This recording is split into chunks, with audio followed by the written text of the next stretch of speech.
Isang mapayapa, masagana, at magandang oras po sa lahat ng mga manunood, ang mga supporters at subscribers ng aking YouTube channel. Ito pong muli si Jeff, the Blind Explorer. Natapos na po nating itampok dito sa aking channel ang kasaysayan ng una at ikalawang Pangulo ng ating bansang Pilipinas, si former President Emilio Aguinaldo at si former President Manuel L. Quezon. Ipagpapatuloy natin sa ating tampok sa videong ito ang ikatlo at tinaguri ang Papet President ng bansang Pilipinas. Walang iba kung hindi si President Jose Laurel. Siya po ay nanungkulan habang tayo ay nasa ilalim ng pananakop ng bansang Hapon.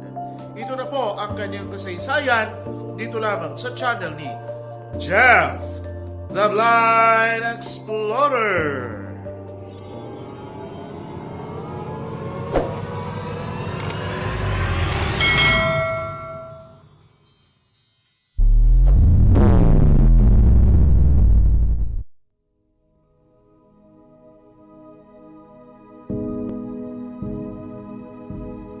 Jose P. Laurel was a Filipino politician and judge. He was the president of the Second Philippine Republic, a Japanese puppet state when occupied during World War II, from 1943 to 1945. Since the administration of President Diosdado Macapagal, 1961-1965, Laurel has been recognized as a legitimate president of the Philippines. Early life and career. Jose Paciano Laurel y Garcia was born on March 9, 1891 in the town of Tanawan, Batangas. His parents were Sotero Laurel y and Jacoba Garcia. His father had been an official in the revolutionary government of Emilio Aguinaldo and a signatory to the 1898 Malolos Constitution. While a teen, Laurel was indicted for attempted murder when he almost killed a rival suitor of the girl he stole a kiss from with a fan knife. While studying and finishing law school, he argued for and received an acquittal. Laurel received his law degree from the University of the Philippines College of Law in 1915, where he studied under Dean George A. Malcolm, whom he would later succeed on the Supreme Court. He then obtained a Master of Laws degree from University of Santo Tomas in 1919. Laurel then attended Yale Law School, where he obtained a doctorate of law. Laurel began his life in public service while a student, as a messenger in the Bureau of Forestry, then as a clerk in the Code Committee tasked with the codification of Philippine laws. During his work for the Code Committee, he was introduced to its head, Thomas A. Street, a future Supreme Court justice who would be a mentor to the young Laurel. Upon his return from Yale, Laurel was appointed first as Under-Secretary of the Interior Department, then promoted as Secretary of the Interior in 1922. In that post, he would frequently clash with the American Governor-General Leonard Wood, and eventually, in 1923, resigned from his position together with other cabinet members in protest of Wood's administration. His clashes with Wood solidified Laurel's nationalist credentials. Senator and Congressman of the Philippines in 1925, Laurel was elected to the Philippine Senate. He would serve for one term before losing his re-election bid in 1931 to Claro M. Recto. He retired to private practice, but by 1934, he was again elected to public office, this time as a delegate to the 1935 Constitutional Convention. Hailed as one of the 7 wise men of the convention, he would sponsor the provisions on the Bill of Rights. Following the ratification of the 1935 Constitution and the establishment of the Commonwealth of the Philippines, Laurel was appointed Associate Justice of the Supreme Court on February 29, 1936. Associate Justice of the Supreme Court. Laurel's Supreme Court tenure may have been overshadowed by his presidency, yet he remains one of the most important Supreme Court justices in Philippine history. He authored several leading cases still analyzed to this day that defined the parameters of the branches of government as well as their powers. Angara vs. Electoral Commission, 63 Phil. 139, 1936, which is considered as the Philippine equivalent of Marbury vs. Madison, 5 U.S. 1 Cranch 137 1803, is Laurel's most important contribution to jurisprudence and even the rule of law in the Philippines. In affirming that the court had jurisdiction to review the rulings of the Electoral Commission organized under the National Assembly, the court, through Justice Laurel's opinion, firmly entrenched the power of Philippine courts to engage in judicial review of the acts of the other branches of government, and to interpret the Constitution. Held the court, through Laurel. The Constitution is a definition of the powers of government. Who is to determine the nature, scope and extent of such powers? The Constitution itself has provided for the instrumentality of the judiciary as the rational way. And when the judiciary mediates to allocate constitutional boundaries, it does not assert any superiority over the other departments. It does not in reality nullify or invalidate an act of the legislature, but only asserts the solemn and sacred obligation assigned to it by the Constitution to determine conflicting claims of authority under the Constitution and to establish for the parties in an actual controversy the rights which that instrument secures and guarantees to them. Another highly influential decision penned by Laurel was Ang Tibay vs. CIR, 69 Phil. 635 1940. The court acknowledged in that case that the substantive and procedural requirements before proceedings in administrative agencies, such as labor relations courts, were more flexible than those in judicial proceedings. At the same time, the court still asserted that the right to due process of law must be observed, and enumerated the cardinal primary rights that must be respected in administrative proceedings. Since then, these cardinal primary rights have stood as the standard in testing due process claims in administrative cases. Calalang vs. Williams, 70 Phil. 726 1940, was a seemingly innocuous case involving a challenge raised by a private citizen to a traffic regulation banning calaces from Manila streets during certain afternoon hours. The court, through Laurel, upheld the regulation as within the police power of the government.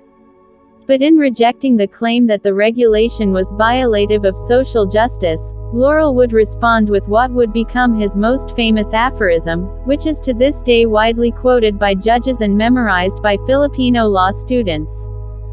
Social justice is neither communism, nor despotism, nor atomism, nor anarchy, but the humanization of laws and the equalization of social and economic forces by the state so that justice in its rational and objectively secular conception may at least be approximated.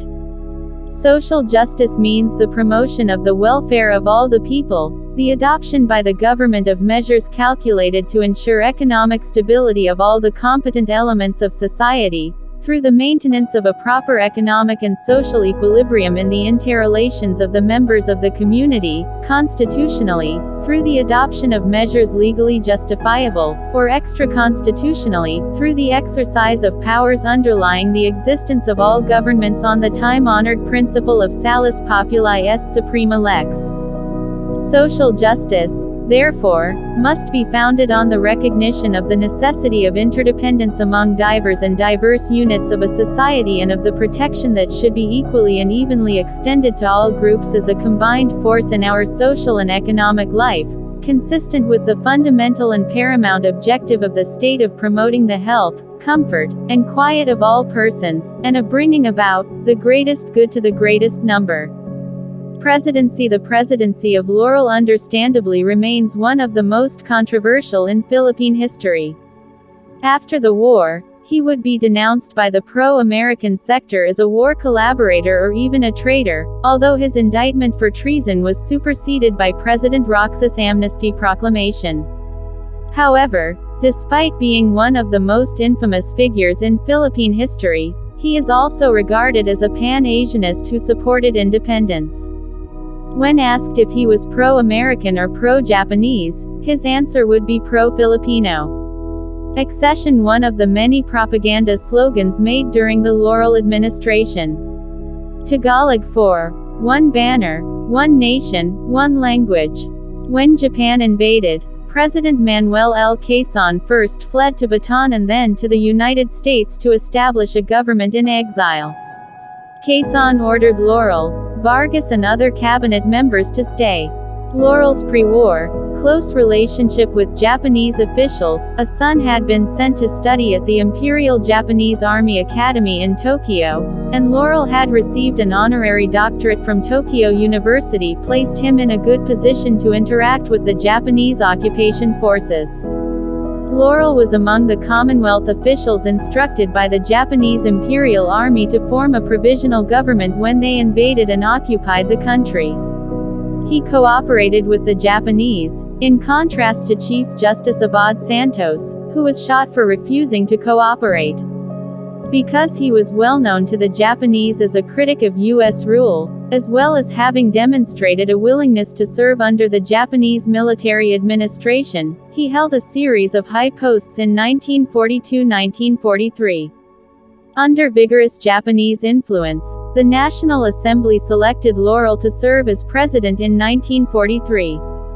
Domestic policy's economy during Laurel's tenure as president, hunger was the main worry. Prices of essential commodities rose to unprecedented heights. The government exerted every effort to increase production and bring consumers' goods under control. However, Japanese rapacity had the better of it all. On the other hand, guerrilla activities and Japanese retaliatory measures brought the peace and order situation to a difficult point. Resorting to district zoning and domiciliary searches, coupled with arbitrary arrests, the Japanese made the mission of Laurel's administration incalculably exasperating and perilous. Food shortage during his presidency, the Philippines faced a crippling food shortage which demanded much of Laurel's attention. Rice and bread were still available, but the sugar supply was gone.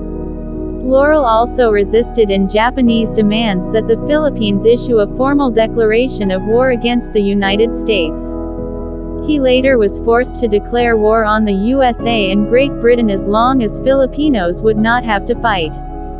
Foreign Policy's Philippine-Japanese Treaty of Alliance. On October 20, 1943, the Philippine-Japanese Treaty of Alliance was signed by Claro M. Recto, who was appointed by Laurel as his foreign minister, and Japanese ambassador to Philippines Sozio Murata. One redeeming feature was that no conscription was envisioned. Greater East Asia Conference. Shortly after the inauguration of the Second Philippine Republic, President Laurel, together with cabinet ministers Recto and Paredes, flew to Tokyo to attend the Greater East Asia Conference, which was an international summit held in Tokyo, Japan from November 5 to 6, 1943, in which Japan hosted the heads of state of various component members of the Greater East Asia Co-Prosperity Sphere. The conference was also referred to as the Tokyo Conference. The conference addressed few issues of any substance, but was intended from the start as a propaganda showpiece, to illustrate the Empire of Japan's commitments to the Pan-Asianism ideal and to emphasize its role as the liberator of Asia from Western colonialism. Martial law. Laurel declared the country under martial law in 1944 through Proclamation No. 29, dated September 21. Martial law came into effect on September 22, 1944 at 9 a.m. Proclamation No. 30 was issued the next day, declaring the existence of a state of war between the Philippines and the United States and the United Kingdom. This took effect on September 23, 1944 at 10 a.m. Resistance. Due to the nature of Laurel's government and its connection to Japan, much of the population actively resisted his presidency, supporting the exiled Commonwealth government, 16, as can be expected. However, this doesn't mean that his government did not have forces against the anti-Japanese resistance and the ongoing Philippine Commonwealth military. Assassination attempt. On June 5, 1943, Laurel was playing golf at the Wak Wak Golf Course in Mandaluyong when he was shot around 4 times with a .45 caliber pistol. The bullets barely missed his heart and liver. 17. He was rushed by his golfing companions, among them FU President Nicanor Reyes Sr., to the Philippine General Hospital, where he was operated by the chief military surgeon of the Japanese Military Administration and Filipino surgeons. Laurel enjoyed a speedy recovery. 2 suspects to the shooting were reportedly captured and swiftly executed by the Kempeitai. Another suspect, a former boxer named Feliciano Lizardo, was presented for identification by the Japanese to Laurel at the latter's hospital bed, but Laurel then professed unclear memory. However, in his 1953 memoirs, Laurel would admit that Lizardo, by then one of his bodyguards who had pledged to give his life for him, was indeed the would-be assassin. Still, the historian Teodoro Agoncillo in his book on the Japanese occupation, identified a captain with a guerrilla unit as the shooter. Dissolution of the regime. Laurel left being taken into U.S. custody at Osaka Airport in 1945, along with Benigno Aquino Sr., Center, and Jose Laurel III. On July 26, 1945, the Potsdam Declaration served upon Japan an ultimatum to surrender or face utter annihilation. The Japanese government refused the offer.